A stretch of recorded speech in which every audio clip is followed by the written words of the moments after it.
What's up, Josh? Can you hear me okay? All Yeah, I got you. You got me? right, great. Yeah, we'll get started with questions. Good afternoon, Josh. Worrell here. Good to see you, Worrell. Good seeing you. So these playoffs, they get an old hat for you? They get what? Old hat? No. Every year is a different year. It's a new situation. That's our standard that we try to hold up to here is playoff caliber, and around the building, we've already got things changed to now championship caliber. So, we're excited.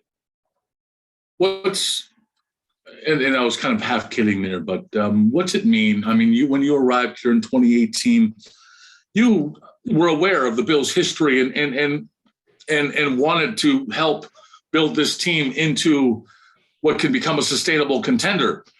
What's it mean 3 years later that you guys have started to show, go down that road as being a team that needs to be contended with each playoff?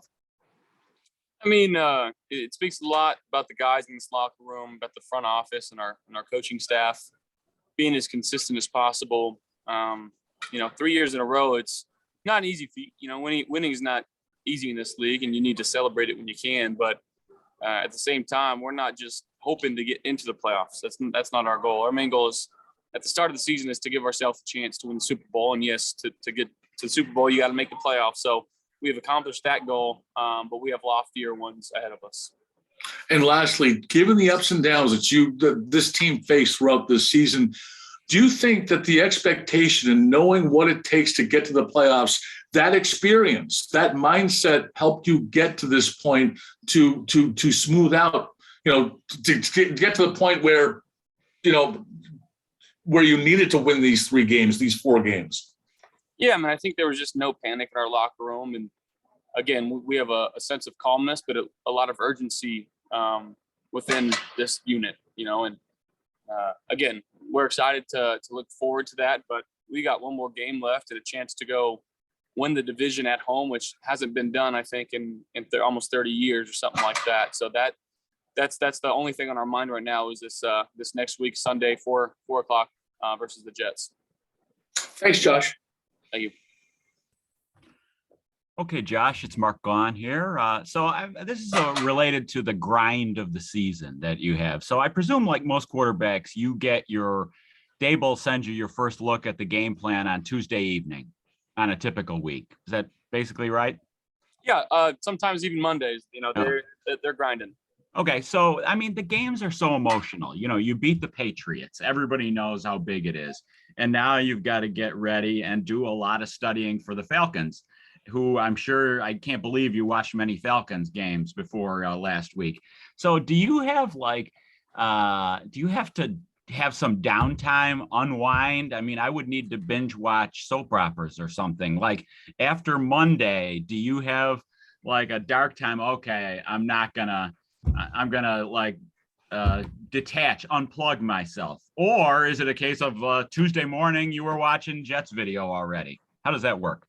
Yeah, I think there's a good mix in there somewhere, and it's typically Monday nights watching the Monday night game, and after that, even sometimes at halftime, I just kind of turn it off and I get away from football, play some video games, hang out with some friends, take my dog and hang out with my dog, let her go run around in a pond somewhere. So, there's a chance to unwind and kind of get off things, and these weeks are. As long as they happen so quickly. And sometimes throughout the week, it's like you see a guy wearing number 24 on defense in practice, and you're thinking like, God, who are we playing this week? It just all adds up and it goes so quickly. Sometimes you're thinking about the wrong guy, and it's just like, oh, I gotta lock in here. So, but like you said, yes, the emotions of the game, they run so highly that it all feels like it's just been one long week. And I can't believe it's already the last week of the regular season. It's flown by. Great, thanks. Hey, Josh, how you doing today? Good. How you doing, Matt? I'm well, thank you. Hey, I know you were just mentioning that the signs have went from playoff caliber to championship caliber, and we talked to you so many times throughout the season. I understand that there's ups and downs and there's everything that goes with it, but I've heard so many players and so many analysts say over the years that sometimes the Super Bowl team is the team that gets the hottest at the right time, and we saw that last year with the Bucs. So you guys are coming off 3 straight wins. I know it wasn't the best day for the offense, but do you feel like as a team you guys are kind of hitting your stride at, quote, the right time? It's good to think of it that way, but it's also good to think, we've got to improve on some things before we get in there. And we got one more game left. But again, I think the guys that we got, we're fairly healthy right now. With what our offensive line has done the last couple of weeks, it's been awesome to see that and to see them grow and the communication there continue to evolve, and see how well some of these guys are playing. So that's been very promising. Obviously, you've been able to see Motor kind of step into a bigger role for our offense, and he's been excelling. Guys on the outside are getting open and catching balls and making plays, and that's really all you can ask for. We've got a bunch of guys that care for each other. They work extremely hard in practice, and on game day they want to go compete and make plays. And I wouldn't trade any of our guys for the world, because again, with what we got in this locker room right now, feels good. Awesome. Thanks, Josh. Appreciate it. Hey, Josh, when we were talking to Sean a little earlier, we were talking kind of about the balance of, now that there's that standard of you guys making the playoffs consistently, so much under him, but also there's kind of that flip side. You don't want guys who haven't made it to take it for granted, and how you have to still kind of fuel that fire. But so Sean was describing it to us as kind of being like a parent of like, you tell your kids this, but they have to go through it. I was wondering if you could kind of describe what it's like seeing Sean try to manage that, having those expectations, but not taking them for granted. Yeah, I think being the head coach of the NFL, it's a fairly tough job to have, because at the end of the day, we're all grown men, and we should all have the own desire to go out there and compete and play well and all that. And, it's like, what do you say to a bunch of grown men that have been playing football their entire lives, and how do I get these guys motivated? And, he's been awesome in meetings. He's never lost his cool. He's just been upfront and honest about everything going on. And he's kind of given us the keys as captains to kind of be like, this is your team.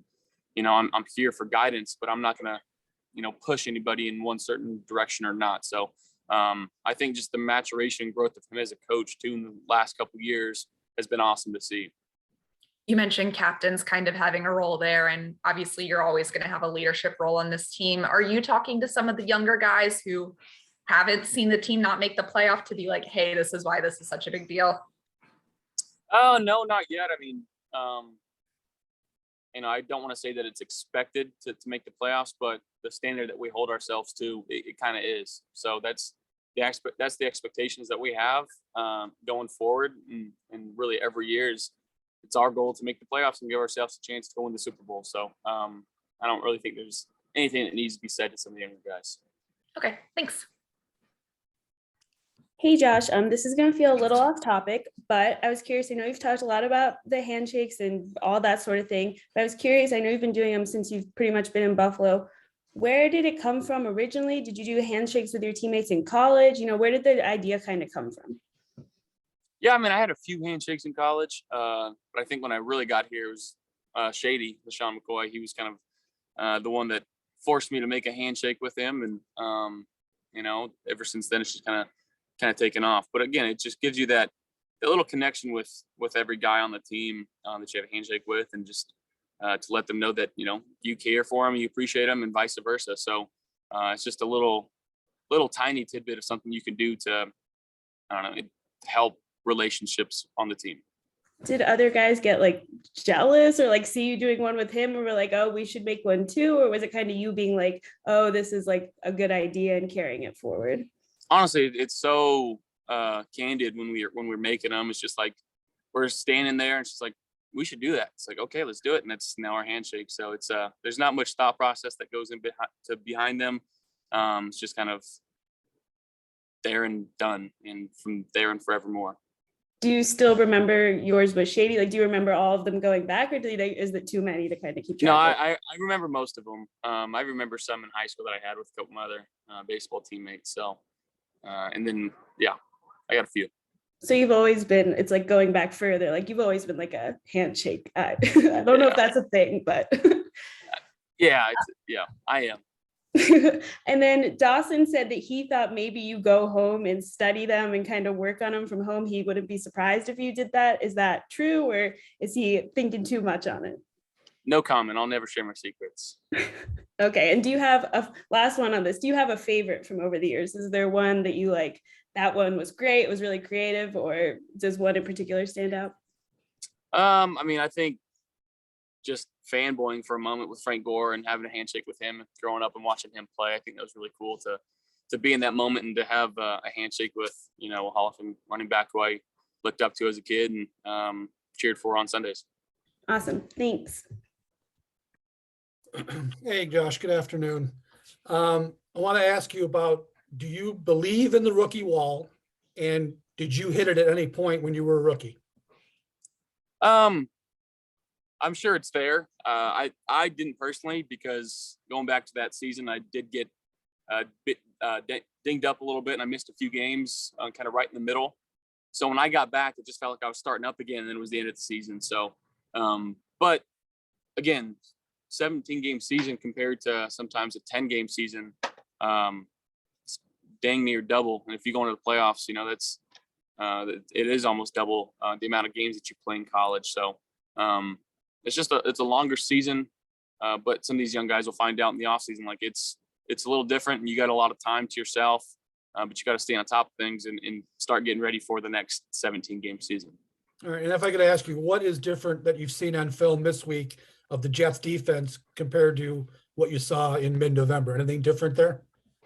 I mean, again, this is a group that plays extremely hard. Obviously, they took Tampa down to the last 30 seconds, and they had their opportunities in that game. But it's a hungry defense. Their coach is extremely energetic, and we know that they're going to be pumped up and ready to come play and try to take the division away from us at home.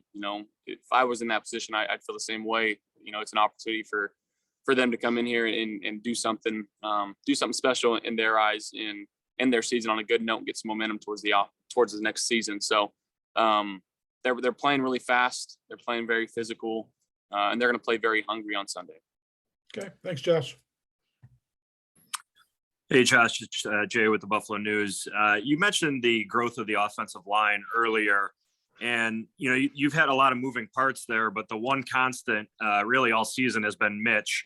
I'm just curious as to what you've seen from his communication with the guys up front, getting everyone on the same page, his communication with you, because obviously you two guys need to be on the same page, and just his overall leadership that he's shown. What stood out the most to you about him this season?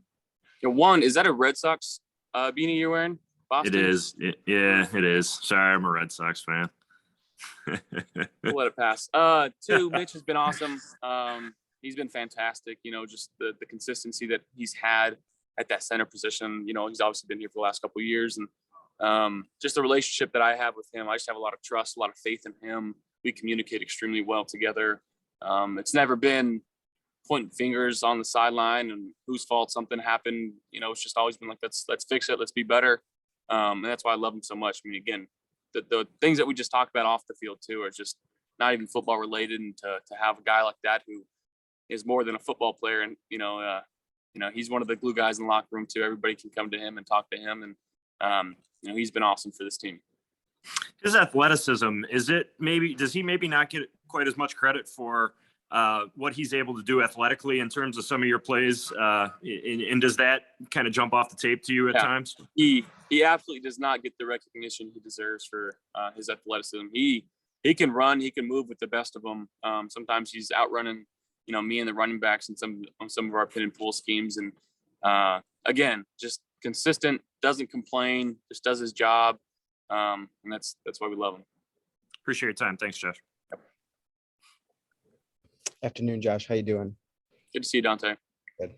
Last year, you guys clinched the division on the road, but with the opportunity to win the division this Sunday, what does it mean to you to be able to do that in front of Bills Mafia?